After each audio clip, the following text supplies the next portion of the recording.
तो चलो बच्चों स्टार्ट करते हैं हम क्लास 9th के मई के महीने में जो एग्ज़ाम होने वाला है आपका मंथली टेस्ट, उसके बारे में जितने भी ऑब्जेक्टिव क्वेश्चन हैं उन सबों को आज हम चलो डिस्कस करते हैं। तो सबसे पहले क्वेश्चन आएगा, चीन की खोज किसने की थी? तो चीन की खोज किसने की थी? सबसे पहले चीन की खोज मार्को पोलो ने की थी। चीन की खोज किसने की थी? तो चीन की खोज मार्को पोलो ने की थी। तो उसके बाद अगला क्वेश्चन हमारा है, ऑस्ट्रेलिया की खोज किसने की थी? तो ऑस्ट्रेलिया की खोज किसने की थी? तो ऑस्ट्रेलिया की खोज की थी जेम्स कुक ने। ऑस्ट्रेलिया की खोज किसने की थी? तो जेम्स कुक ने ऑस्ट्रेलिया की खोज की थी। तो चलो बच्चों नेक्स्ट क्वेश्चन हम आगे बढ़ते हैं।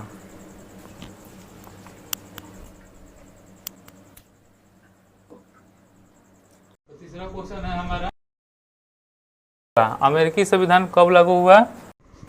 1789 में। अमेरिकी संविधान कब लागू हुआ? तो सबसे पहले जो सबसे छोटा लघु संविधान होता है अमेरिकी संविधान होता है।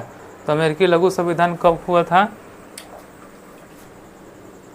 अमेरिकी संविधान कब लागू हुआ था? तो 1789 में अमेरिकी स्वतंत्र जो संविधान है वो लागू हुआ था। सबसे लघु संविधान है अमेरिकी स्वतंत्रता संग्राम। तो चौथा क्वेश्चन जो है हमारा, विश्व में प्रथम लिखित संविधान किस देश में लागू हुआ था? तो विश्व में प्रथम लिखित संविधान जो है अमेरिका में लागू हुआ था। सबसे पहले अमेरिका में लागू हुआ था। 5 नंबर क्वेश्चन देखते हैं। तो इसमें बोला है कि अमेरिका का पता किसने लगाया था? तो अमेरिका का पता सबसे पहले किसने लगाया था? तो कोलंबस ने लगाया था। अमेरिका का पता सबसे पहले कोलंबस ने लगाया था। तो चलो बच्चों नेक्स्ट क्वेश्चन पर हम आगे बढ़ते हैं।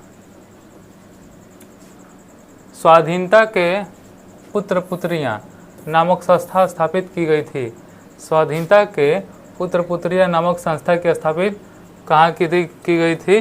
तो अमेरिकी स्वतंत्रता संग्राम के दौरान की गई थी। अमेरिकी स्वतंत्रता संग्राम के दौरान की गई थी। क्वेश्चन नोट कर लो, एग्जाम में सेम टू सेम एग्जाम में यही क्वेश्चन मिलेगा। कल आइएगा तो आप लोग बताइएगा कि क्वेश्चन जो है ये आया था कि नहीं एग्जाम में। तो चलो नेक्स्ट क्वेश्चन पर हम बढ़ते हैं बच्चों। तो 7वां नंबर क्वेश्चन है हमारा कि अमेरिका की राजधानी कहाँ है? अमेरिका की राजधानी कहाँ है? तो अमेरिका की राजधानी आपकी है वाशिंगटन। अमेरिका की पूछा है राजधानी कहाँ है? अमेरिका की राजधानी है वाशिंगटन। तो चलो 8 नंबर क्वेश्चन पर आगे बढ़ते हैं हम बच्चों। क्षेत्रफल की दृष्टि से भारत विश्व का कौन सा स्थान है? क्षेत्रफल की दृष्टि से भारत जो है 7वां स्थान है हमारा, ठीक है।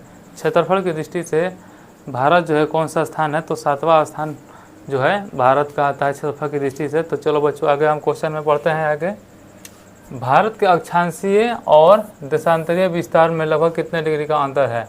तो हम जानते हैं कि अक्षांशीय और देशांतरीय में लगभग 97 में से 67 अगर सब्ट्रैक्ट कर दें तो 30 डिग्री यानी 30 डिग्री का अंतर है हमारा। तो यहाँ से हमारा आंसर हो जाएगा 30 डिग्री। 9वां नंबर का आंसर क्या होगा? 30 डिग्री। इसमें पूछा है कि अक्षांशीय और देशांतरीय लगभग कितना डिग्री का अंतर है? तो 30 डिग्री। तो आगे क्वेश्चन में बढ़ते हैं। भारत की मानक मध्याह्न रेखा का मान है, भारत की मानक मध्याह्न रेखा का मान है 82.5 डिग्री, ठीक। तो इसका आंसर हो जाएगा 82 डिग्री 30 इंच, इसका आंसर हो जाएगा। गौ नंबर इसका क्वेश्चन का आंसर हो जाएगा 10वां नंबर। सेम टू सेम यही क्वेश्चन आएगा एग्जाम में। कल आप बताइएगा कि ये क्वेश्चन आ रहा है कि नहीं एग्जाम में। तो चलिए हम आगे बढ़ते हैं नेक्स्ट क्वेश्चन पर। तो हमारा 11वां नंबर क्वेश्चन है, भारत और चीन के बीच सीमा रेखा का नाम क्या है? भारत और चीन के बीच सीमा रेखा का नाम जो है मैकमोहन रेखा, इसका नाम है मैकमोहन रेखा। इसका जो सीमा रेखा जो है 1914 में इस सीमा रेखा का नाम रखा गया था। भारत और चीन के बीच सीमा रेखा का नाम मैकमोहन रेखा है। अगर आपसे पूछेगा कि भारत और पाकिस्तान के बीच, तो भारत और पाकिस्तान के बीच कौन सी रेखा है? रेड क्लिफ लाइन है। रेड क्लिफ लाइक है। चलो बच्चों नेक्स्ट क्वेश्चन पर आगे बढ़ते हैं। निम्नलिखित में से कौन सी चोटी भारत में स्थित नहीं है? यहाँ बोला है नहीं है, भारत में स्थित चोटी नहीं है। तो भारत में स्थित चोटी कौन सी नहीं है? माउंट एवरेस्ट नहीं है। माउंट एवरेस्ट कहाँ है? माउंट एवरेस्ट नेपाल में है। नेपाल में आपको माउंट एवरेस्ट है। बाकी K2, ये हमारा K2 हो गया, ये हमारा K2 हो गया यहाँ से। बाकी ये सभी नंदा देवी और कमेट जो है हमारे भारत देश में है, लेकिन माउंट एवरेस्ट जो है नेपाल में है। तो चलो बच्चों अगला क्वेश्चन पर हम आगे बढ़ते हैं। हिमालय के निर्माण में कौन सा सिद्धांत सर्वमान्य है? हिमालय के निर्माण में कौन सा सिद्धांत सर्वमान्य है? तो प्लेट विवर्तनिक सिद्धांत, ये हमारा आंसर है। प्लेटो जो है ना, प्लेटो को टकराने से हिमालय का निर्माण हुआ था। ये प्लेट एक दूसरे से टकराए थे और हिमालय का निर्माण किए थे, इसलिए इसका नाम पड़ा था प्लेट विवर्तनिक सिद्धांत। तो चलो बच्चों हम नेक्स्ट क्वेश्चन पर आगे बढ़ते हैं। 14 नंबर क्वेश्चन है कि भारत का सबसे प्राचीनतम भूखंड कौन है? तो भारत का सबसे प्राचीनतम भूखंड हमारा है प्रायद्वीपीय पठार। प्रायद्वीपीय पठार जो है हमारा भारत का सबसे प्राचीनतम भूखंड है। तो चलो बच्चों नेक्स्ट क्वेश्चन पर आगे बढ़ते हैं। चिल्ली में सैनिक तख्ता पलट के बाद राष्ट्रपति कौन बने? चिल्ली में तख्ता पलट के बाद बोला है, चिली में सैनिकों के तख्ता पलट होने के बाद राष्ट्रपति कौन बने हैं? तो ये दो हैं हमारा, इसका आंसर हो जाएगा हमारा जनरल अगोस्तो पिनोसे। जनरल अगोस्तो पिनोसे जो हैं हमारे सैनिक तख्ता पलट के बाद राष्ट्रपति बनने वाले हैं चिली के।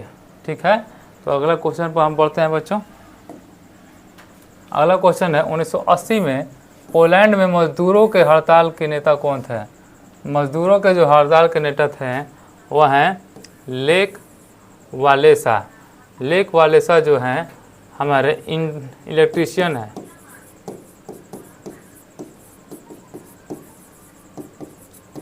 इलेक्ट्रीशियन थे। ये जो थे 1980 में पोलैंड के मजदूरों के हड़ताल के नेता थे। तो बच्चों अगला क्वेश्चन पर हम लोग पढ़ते हैं। अगला क्वेश्चन है हमारा कि पोलैंड में लोकतंत्रात्मक गणराज्य का प्रथम राष्ट्रपति कौन था? अगला क्वेश्चन है हमारा, तो पोलैंड में लोकतांत्रिक गणराज्य का प्रथम राष्ट्रपति हमारा कौन था? तो यहाँ से हमारा हो जाएगा लेक वालेसा। लेक वालेसा जो था यह हमारा पोलैंड में लोकतंत्रात्मक गणराज्य का प्रथम राष्ट्रपति था, लेक वालेसा। लेक वालेसा यहाँ से इसका आंसर हो जाएगा। तो चलो बच्चों हम लोग अगले क्वेश्चन पर बढ़ते हैं। 18 नंबर क्वेश्चन में बोला है कि लोकतंत्र में लोगों को इनके कौन सा अधिकार प्राप्त है? लोकतंत्र में लोगों को कौन सा अधिकार प्राप्त है? तो लोकतंत्र में लोगों को अभिव्यक्ति की स्वतंत्रता का अधिकार प्राप्त है। अभिव्यक्ति की स्वतंत्रता का अधिकार प्राप्त है। तो चलो बच्चों हम लोग नेक्स्ट क्वेश्चन पर आगे बढ़ते हैं। यही सेम टू सेम एग्जाम में कल क्वेश्चन आने वाला है। आप लोग अच्छी तरह से इसको रट लें और अपने कॉपी में नोट कर लें और ये रिवीजन करके जाएं, तो आपको अच्छा हो जाएगा एग्ज़ाम। तो सोवियत संघ कितने गणराज्य में है? सोवियत संघ को हम यूएसए कहते हैं और इसमें कितने गणराज्य हैं? इसमें कुल 15 गणराज्य हैं। सोवियत संघ में कुल कितने गणराज्य हैं? तो सोवियत संघ में कुल 15 गणराज्य हैं। यह हमारा इम्पोर्टेंट क्वेश्चन भी है और ये कल के एग्जाम में आपको देखने को मिलेगा। तो चलो बच्चों अगले क्वेश्चन में हम लोग चलते हैं। नेपाल में प्रथम गणराज्य के प्रथम प्रधानमंत्री कौन थे? तो ये नेपाल के प्रथम राष्ट्रपति थे। और क्वेश्चन में हमारा पूछा है प्रधानमंत्री, तो प्रधानमंत्री हमारे थे प्राइम मिनिस्टर प्रचंड थे। तो हमारा आंसर जो है प्रचंड हो जाएगा इसका आंसर। प्रचंड जो थे ये थे नेपाल में प्रथम गणराज्य के प्रथम प्रधानमंत्री। ये बच्चों इंपॉर्टेंट क्वेश्चन है, कल के एग्जाम में आएगा सेम टू सेम, इसको नोट कर लीजिए। आगे बढ़ते हैं हम नेक्स्ट क्वेश्चन पे। सुरक्षा परिषद में अस्थायी सदस्यों की संख्या कितनी होती है? तो सुरक्षा परिषद में अस्थायी सदस्यों की संख्या 5 होती है। इसको याद करने का ट्रिक है, फेस के पहले आर लगा देना। यहाँ से हमारा आर से हो जाएगा रूस, एफ से हो जाएगा फ्रांस, ए से हो जाएगा अमेरिका, सी से हो जाएगा चीन और ई से हो जाएगा हमारा इंग्लैंड।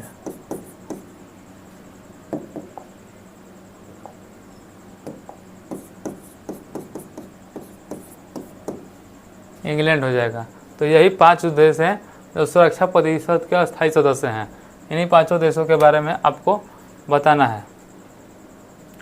यहाँ बोला है कि सुरक्षा परिषद में सदस्यों के अमेरिका, रूस, ब्रिटेन और फ्रांस। अभी हम बताए हैं जस्ट के पहले, अमेरिका, रूस, इंग्लैंड, ब्रिटेन और अमेरिका। चीन नहीं है तो इसका आंसर यहाँ पर हो जाएगा चीन। चीन इसका एक्यूरेट हो जाएगा। सेम टू सेम क्वेश्चन अभी जस्ट पहले हम लोग पढ़े हैं कि सुरक्षा परिषद में अस्थायी सदस्यों में अमेरिका, रूस, ब्रिटेन, फ्रांस और निम्नलिखित में कौन से हैं, तो चीन हो जाएगा इसका एक्यूरेट आंसर। तो चलो बच्चों हम अगले क्वेश्चन पर बढ़ते हैं। अगला क्वेश्चन जो है, वर्तमान समय में किस शासन व्यवस्था को विश्व का सबसे लोकप्रिय शासन या सर्वोत्तम माना गया है, तो इसका आंसर हो जाएगा लोकतंत्र। लोकतंत्र इसका एकदम एक्यूरेट आंसर हो जाएगा क्योंकि लोकतंत्र जो है हमारे 100 प्लस देशों में लोकतंत्र का शासन प्रणाली चलता है। तो आगे हम लोग बढ़ते हैं नेक्स्ट क्वेश्चन पे बच्चों। यहाँ बोला है कि भारत में प्रवेश करने वाला सबसे पहला प्रजाति समूह कौन सा था, तो सबसे पहला प्रजाति था निग्रोटो। निग्रोटो इसका एक्यूरेट आंसर हो जाएगा। यही जो है भारत में प्रवेश करने वाला पहला प्रजाति समूह कौन सा था, तो निग्रोटो हो जाएगा। इसका आंसर निग्रोटो हो जाएगा बच्चों। आप लोग ध्यान से पढ़ लो, एग्जाम में इसको टिक कीजिएगा। तो हमारा 25वां क्वेश्चन जो बहुत इम्पोर्टेंट है, भारत में सबसे बड़ी जनजाति कौन सी है, तो सबसे बड़ी जनजाति हमारी कौन सी है, गौड़ जनजाति। गौड़ जनजाति हमारी सबसे बड़ी जनजाति है जो सबसे ज़्यादा पाई जाती है। तो अगला क्वेश्चन हम लोग बढ़ते हैं बच्चों। 26 नंबर क्वेश्चन पूछा है कि भूकंप का मापन किसके द्वारा किया जाता है। भूकंप का किसके द्वारा किया जाता है, सिस्मोग्राफ के द्वारा भूकंप का मापन किया जाता है। ठीक है, मापन किया जाता है। ठीक, आगे बढ़ते हैं हम लोग बच्चों। निम्नलिखित में से कौन सा प्राकृतिक आपदा नहीं है, तो क्वेश्चन बोला है कि प्राकृतिक आपदा नहीं है, तो हिंसा जो है प्राकृतिक आपदा नहीं है। हिंसा तो हम लोग आपस में जो लड़ाई करते हैं वही होता है हिंसा। बाकी बाढ़, भूकंप, सुखाड़ जो है ये सभी प्राकृतिक आपदा है। बस हिंसा को छोड़कर, क्योंकि हिंसा जो है प्राकृतिक आपदा नहीं है। चलो बच्चों नेक्स्ट क्वेश्चन में बढ़ते हैं। क्वेश्चन बोला है कि फ्रांसीसी क्रांति कब शुरू हुई थी, तो फ्रांसीसी क्रांति सबसे पहले 1789 में चालू हुई थी। तो फ्रांसीसी क्रांति कब शुरू हुई थी, 1789 में चालू हुई थी। तो चलो बच्चों नेक्स्ट क्वेश्चन पर हम लोग आगे बढ़ते हैं। बोला है क्वेश्चन में कि उस प्रसिद्ध क्रांतिकारी गीत का नाम बताइए जो फ्रांस का राष्ट्रगान बन गया था। तो फ्रांस का राष्ट्रगान कौन बन गया था, तो इसका आंसर एक्यूरेट हो जाएगा हमारा 1 नंबर ला मार्सेइलेज। ला मार्सेइलेज जो है फ्रांस का राष्ट्रगान बन गया था। तो आपको अच्छा तरह से समझ में आ गया होगा ये क्वेश्चन जो है। अगला क्वेश्चन जो है हमारा लास्ट क्वेश्चन है बच्चों। आपको अगर ऐसा वीडियो और भी चाहिए तो वीडियो को लाइक करें, शेयर करें और अधिक से अधिक अपने दोस्तों के पास इस वीडियो को शेयर करें, जिससे बहुत सारे बच्चे जो हैं इससे हमारे चैनल से, हमारे ग्रुप से जुड़ सकें। हमारा जो व्हाट्सएप ग्रुप है वो हमारा व्हाट्सएप ग्रुप है, इस नाम से है, इस नंबर से है। आप लोग इसमें जल्दी से जल्दी इस नंबर पर मैसेज कीजिए कि हमको और भी वीडियोस और चाहिए, तो हम लोग और वीडियो प्रोवाइड करेंगे। तो चलिए नेक्स्ट क्वेश्चन में बढ़ते हैं, जो क्वेश्चन सेशन का सबसे लास्ट क्वेश्चन है। इसमें बोला है कि भारत सबसे बड़ा लौह उत्पादक वाला राज्य है। भारत का कौन सा राज्य जो है सबसे बड़ा लौह उत्पादक यानी आयरन के बारे में बोला जाता है, कर्नाटक इसका एक्यूरेट आंसर हो जाएगा। तो बच्चों सेशन के लिए थैंक यू, गुड नाइट।